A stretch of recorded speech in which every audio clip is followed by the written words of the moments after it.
వినిపిస్తుందని madam madam చూసుకోవాలి చెప్పండి.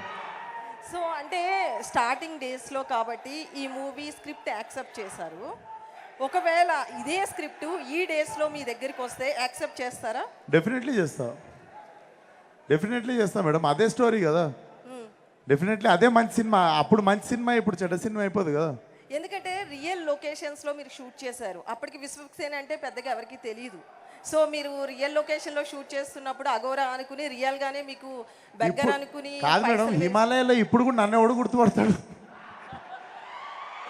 But fear అనేది ఉంటుంది నేను కదా, హిమాలయాలకు bouncers వెళ్తే ఇప్పుడు లేకుండా. కూడా గొరిల్లా షూట్ చేసుకోవచ్చు. సో నాకు తెలిసి హిమాలయాల్లో మేము షూట్ చేస్తున్నప్పుడు కూడా మేము పోయిన దగ్గర మేము మనిషిని కాదు, ఒక కుక్కను కూడా చూడలేదు. సో అక్కడ నాకు తెలిసి విశ్వక్సేన్ ఇప్పుడు వెళ్ళినా కూడా షూటింగ్ చేసుకోవచ్చు. అండ్ మోర్ దెన్ ఎనీథింగ్ అప్పుడు కుదిరింది, ఇప్పుడు కుదరకపోతే కుదరడానికి మేము ఏం చేయాలో అది చేసి షూటింగ్ చేస్తుండే. కథ నచ్చింది, సినిమా షూటింగ్ స్టార్ట్ అయిందంటే అది గుమ్మడికాయ కొట్టేదాకా మేము నాన్న సంకల్ నాకు ఎట్లనో చేస్తాం. అది కథ నచ్చాలి అంతే. ఆ కథ నాకు నచ్చింది, నేను ఇప్పుడైనా చేస్తాను cinema.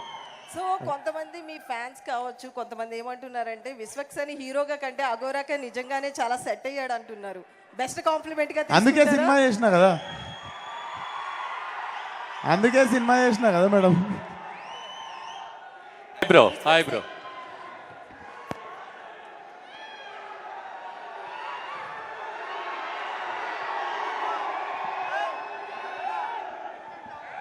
Sir hi sir. Hi bro. చెప్పండి బ్రో. మిమ్మల్ని గోదావరి యాసలో ఒక క్వశ్చన్ అడుగుదాం అనుకుంటున్నా. అడిగండి. కింగ్స్ ఆఫ్ గోదావరి వస్తుంది కదా, గ్యాంగ్స్ యా. నాన్నగారు ప్రజారాజ్యం పార్టీలో ఫేవర్గా ఉన్నారు అప్పట్లో. మీరు జనసేన పార్టీకి ఎప్పుడు వస్తున్నారు?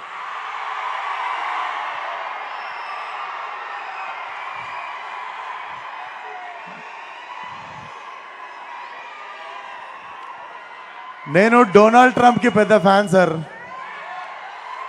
నేను Donald Trump fans association president నేను. సో డొనాల్డ్ ట్రంప్ పాలిటిక్స్కి వచ్చినప్పటికీ చాలామంది రాలేదు ఇక్కడ. నేను నిజాయితీగా అక్కడ ఉండిపోతున్నా. అమెరికాకి వెళ్ళినప్పుడు ఓటేస్తున్నప్పుడు చెప్తా మీకు.